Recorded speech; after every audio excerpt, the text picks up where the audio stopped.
बिस्मिल्लाहिर्रहमानिर्रहीम, अस्सलाम वालेकुम and welcome to RK mathematics. आज इस वीडियो में मैं आपको कुछ बेसिक डेफिनेशन बताऊंगी जो आपकी हेल्प करेंगी एक्सरसाइज 1.2 को सॉल्व करने में। Row matrix, a matrix is called a row matrix if it has only one row. अगर आपके पास मैट्रिक्स है जिसमें सिर्फ एक ही रो है तो वो आपके पास जो मैट्रिक्स होगा वो रो मैट्रिक्स कहलाएगा। जैसे कि एग्जांपल देखें, अब इस मैट्रिक्स में आपके पास एक रो है तो ये आपके पास रो मैट्रिक्स कहलाएगा। नेक्स्ट आपके पास डेफिनेशन है कॉलम मैट्रिक्स की। अ matrix is called column matrix if it has only one column. अगर आपके पास ऐसा मैट्रिक्स हो जिसमें सिर्फ एक ही कॉलम हो तो वो आपके पास जो मैट्रिक्स होगा वो कॉलम मैट्रिक्स कहलाएगा। जैसे कि आप एग्जांपल देखें तो ये देखें आपके पास सिर्फ जो है एक कॉलम है इस एग्जांपल में, तो ये आपका जो मैट्रिक्स होगा ये कॉलम मैट्रिक्स कहलाएगा। Rectangular matrix, a matrix is called rectangular if the number of rows not equal to number of columns. अगर आपको ऐसा मैट्रिक्स गिवन हो जिसमें नंबर ऑफ जो रोज हैं नंबर ऑफ कॉलम की इक्वल ना हो तो वो जो मैट्रिक्स होगा वो रेक्टेंगुलर मैट्रिक्स कहलाएगा। जैसे कि ये एग्जांपल में आप देखो, आपको एक मैट्रिक्स सी गिवन है। अब इसमें अगर आप नंबर ऑफ रोज देखें तो आपके पास कितनी है, 1 2 3। नंबर ऑफ रोज आपके पास 3 है और नंबर ऑफ कॉलम आपके पास कितने हैं, 1 और 2। अब देखिए रोज 3 है और कॉलम 2 है, तो रोज और कॉलम आपस में इक्वल नहीं है, तो इसका मतलब है ये आपके पास जो है रेक्टेंगुलर मैट्रिक्स है। नेक्स्ट है आपके पास square matrix. A matrix is called square matrix if the number of rows are equal to number of columns. अगर आपके पास ऐसा मैट्रिक्स हो जिसमें नंबर ऑफ रोज जो हैं वो नंबर ऑफ कॉलम की इक्वल हो तो जो मैट्रिक्स होगा आपके पास वो स्क्वायर मैट्रिक्स कहलाएगा।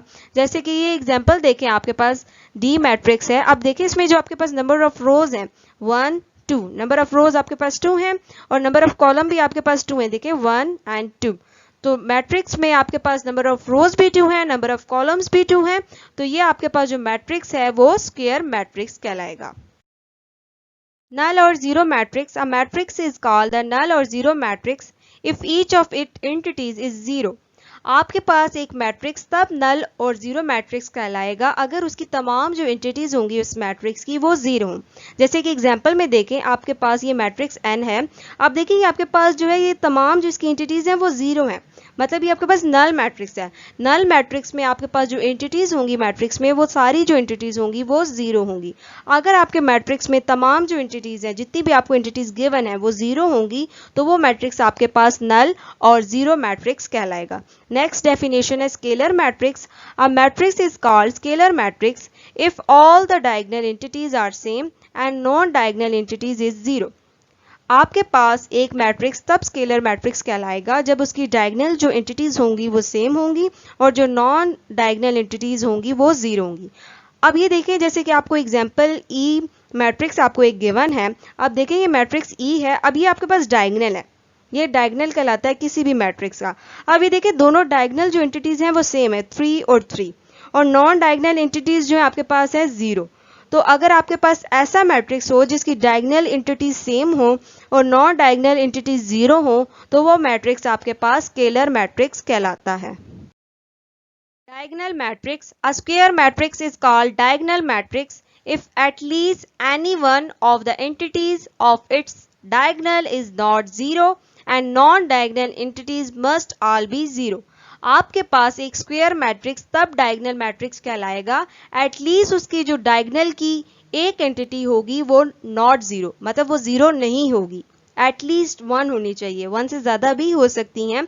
तो डायगोनल एंटिटीज आपके पास जीरो नहीं होनी चाहिए and non diagonal entities must all B zero, और जो नॉन डायगोनल एंटिटीज हैं वो आपके पास जीरो होनी चाहिए। जैसे कि आप देखें, आपको एक मैट्रिक्स डी गिवन है, यहाँ पर आप देखो अगर तो आपके पास जो डायगोनल एंटिटीज हैं वो जीरो नहीं है। आपके पास डायगोनल एंटिटीज क्या है, 1 2 और 2, और जो नॉन डायगोनल एंटिटीज हैं वो आपके पास क्या है, जीरो। तो इसका मतलब है ये आपके पास क्या है, एक डायगोनल मैट्रिक्स है। तो डायगोनल मैट्रिक्स के लिए जरूरी है कि एटलीस्ट एक ऐसी एंटिटी हो आपके डायगोनल में जो कि जीरो ना हो और बाकी जो आपके पास नॉन डायगोनल एंटिटीज हैं वो जीरो हो, तो ऐसा मैट्रिक्स जो है वो डायगोनल मैट्रिक्स कहलाता है। Identity matrix. A diagonal matrix is called identity matrix if all diagonal entities are 1। आपके पास एक डायगोनल मैट्रिक्स तब आइडेंटिटी या यूनिट मैट्रिक्स कहलाएगा जब उसकी डायगोनल की जो एंटिटीज होंगी वो 1 होंगी। जैसे कि एग्जांपल देखेंगे, आपके पास आइडेंटिटी मैट्रिक्स है, अब इसकी जो डायगोनल एंटिटीज है वो 1 है और नॉन डायगोनल जो एंटिटीज है आपके पास वो 0 है। तो अगर आपके पास डायगोनल मैट्रिक्स हो और उसकी जो डायगोनल एंटिटीज हो वो 1 हो और नॉन डायगोनल एंटिटीज 0 हो तो वो मैट्रिक्स आपके पास आइडेंटिटी मैट्रिक्स कहलाएगा। Negative matrix. Let A be a matrix, then its negative minus A is obtained by changing the signs of all the entities of A. अगर आपके पास एक मैट्रिक्स A है और अगर आपने उसका नेगेटिव माइनस ए फाइंड आउट करना है तो आप कैसे फाइंड आउट कर सकते हो? अगर आपके पास जो मैट्रिक्स ए है उसकी तमाम एंटिटीज जो हैं आप उन सब के साइंस जो है चेंज कर दो तो आपके पास जो न्यू मैट्रिक्स आएगा वो मैट्रिक्स ए का नेगेटिव मैट्रिक्स कहलाएगा। अब देखिए, जैसे कि आपको एक मैट्रिक्स ए एग्जाम्पल में गिवन है, अब आपने क्या करना है, इसका नेगेटिव जो है फाइंड आउट करना है। अब आप नेगेटिव कैसे फाइंड आउट करोगे? इसकी तमाम एंटिटीज के आप साइंस जो है वो चेंज कर दो तो आपके पास क्या आ जाएगा, माइनस ए। अब ये देखिए +2 है, आपके पास क्या आ जाएगा, -2, -4 प्लस -5 है, अभी आपके पास आ जाएगा +5 +3। अभी आपके पास जो नया मैट्रिक्स न्यू मैट्रिक्स आया है -a, ये आपका मैट्रिक्स ए का जो है नेगेटिव मैट्रिक्स कहलाएगा। तो इस तरह अगर आपको एक मैट्रिक्स ए गिवन हो तो इस मेथड से आप उसका नेगेटिव मैट्रिक्स फाइंड आउट कर सकते हैं। Symmetric matrix. A square matrix A is symmetric if A equals to A transpose. आपके पास एक स्क्वायर मैट्रिक्स A सिमेट्रिक कहलाएगा अगर A जो मैट्रिक्स है वो अपने ही ट्रांसपोज के इक्वल हो। अब आप इसका ट्रांसपोज कैसे मैट्रिक्स A का फाइंड आउट कर सकते हैं? अब जैसे कि एग्जांपल में देखें, आपको एक मैट्रिक्स A गिवन है, अब हम क्या करेंगे, इसका ट्रांसपोज जो है फाइंड आउट करेंगे। अब आप ट्रांसपोज कैसे फाइंड आउट करोगे? A ट्रांसपोज इक्वल्स टू, अब ट्रांसपोज में क्या होता है, जो रो होती है वो कॉलम में चेंज हो जाती है। तो आप क्या करोगे, अभी आपके पास रो है ना, अब इसको कॉलम में आप लिख लोगे 1 2। अब ये भी आपके पास रो है, ये भी किस में चेंज हो जाएगी, कॉलम में, 2 -1। तो आपके पास ये आ जाएगा A ट्रांसपोज। अगर आप अब A को देखो और A ट्रांसपोज को देखो तो ये दोनों आपस में इक्वल है ना।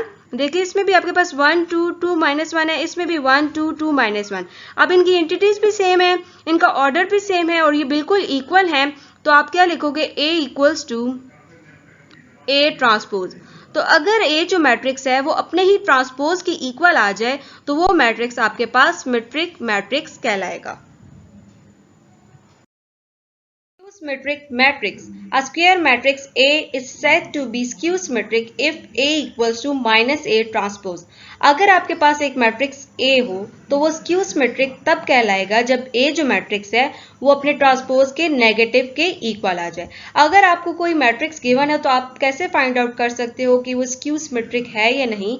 तो आप देखें, ये एग्जाम्पल A मैट्रिक्स आपको इसमें गिवन है। अब हम क्या करेंगे, चेक करेंगे कि ये जो मैट्रिक्स हमें गिवन है ये स्क्यू सिमेट्रिक मैट्रिक्स है या नहीं। तो इसके लिए आप क्या करोगे, पहले इसका ट्रांसपोज जो है फाइंड आउट करोगे। तो हम क्या करते हैं, अब A ट्रांसपोज जो है फाइंड आउट करते हैं। A ट्रांसपोज आपके पास क्या आ जाएगा, ट्रांसपोज में आपके पास क्या होती हैं, रोज कॉलम्स में चेंज हो जाते हैं। तो आपके पास क्या आ जाएगा, 0 -4 4 0, ये आपके पास A ट्रांसपोज आ जाएगा। अगर आप मैट्रिक्स A को देखें और A ट्रांसपोज को देखें तो ये दोनों देखें नेगेटिव का फर्क है। तो हम क्या करेंगे, अपने A ट्रांसपोज को माइनस से मल्टीप्लाई करेंगे। तो आपके पास क्या आ जाएगा, -A ट्रांसपोज इक्वल्स टू 0 -4 4 0। तो अब देखें, आपके पास जो मैट्रिक्स A है और -A ट्रांसपोज ये दोनों आपस में इक्वल हैं। तो इसका मतलब है ये जो आपको मैट्रिक्स A गिवन है ये आपके पास स्क्यू सिमेट्रिक मैट्रिक्स है। तो इस तरह अगर आपको कोई मैट्रिक्स गिवन हो तो आप फाइंड आउट कर सकते हो कि वो स्क्यू सिमेट्रिक है या नहीं। आई होप आपको लेक्चर समझ आ गया होगा। इसी तरह की लेटेस्ट वीडियो के लिए मेरे चैनल को लाजमी सब्सक्राइब कीजिएगा, बेल आइकन पे प्रेस कीजिएगा ताकि आपको नोटिफिकेशन मिल सके।